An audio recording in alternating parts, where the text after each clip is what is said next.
La parole est à Monsieur Michel Larive et je rappelle que nous sommes ici pour entendre des questions et les réponses. Merci, Monsieur le Président, Monsieur le Premier ministre, Mesdames et Messieurs les ministres, chers collègues. Ma question s'adresse à Monsieur le ministre de l'Économie et des Finances. En 2015, lorsque le Président de la République était ministre de l'Économie, de l'Industrie et du Numérique, la société Alstom cédait son pôle énergie à General Electric. Cela devait créer 1000 emplois. Cela s'est traduit par 1 millier d'emplois en moins. C'est la raison pour laquelle l'accord qui se dessine entre Alstom et Siemens mérite toute notre attention. Je vous interpelle aujourd'hui pour vous faire entendre les voix inquiètes des 2460 salariés d'Alstom à Saint-Ouen, les 1220 à La Rochelle ou à Valenciennes. Au total, ce sont 32 000 emplois qui sont menacés. Une clause de maintien des effectifs ne rassure pas. Elle n'empêche pas les saignées du passé, comme lors du rachat d'Alcatel par Nokia.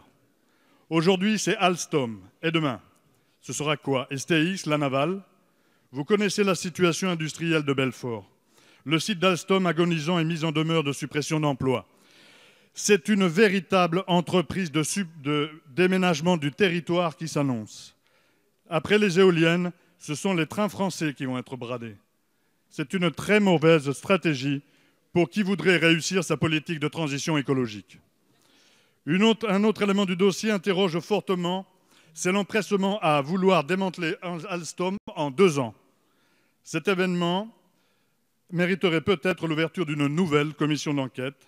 Monsieur le ministre, comment allez-vous défendre le maintien de ce fleuron industriel qu'est Alstom dans le giron de l'industrie française?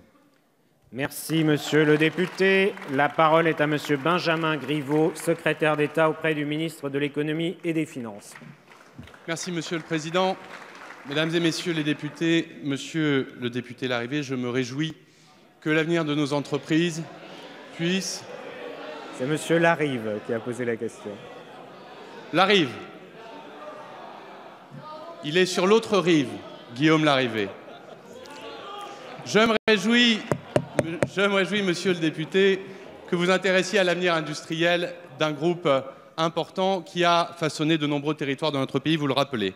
Vous le savez, des discussions sont actuellement en cours entre 2 géants du ferroviaire, le groupe Alstom, vous l'avez mentionné, et le groupe Siemens Mobility. Ces discussions, à l'heure où nous parlons, n'ont pas encore abouti, comme vous le savez.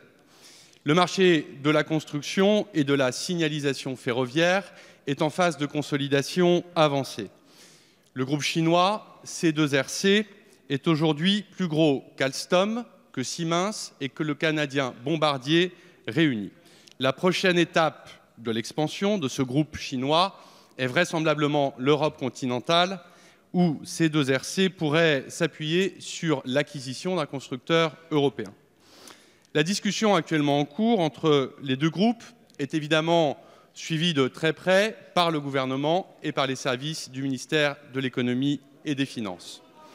Dans l'hypothèse d'un rapprochement entre les 2 entreprises, l'État, soyez-en certains, veillera à une chose, que ce mariage soit un mariage entre égaux, la valorisation respective des 2 entreprises étant très proche.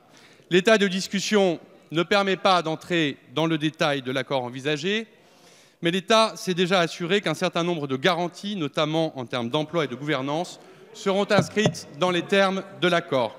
Le secteur ferroviaire, vous le savez, fait partie de notre histoire industrielle. C'est un élément qui a toute sa place dans la stratégie industrielle que ce gouvernement compte mettre en place. Je vous remercie.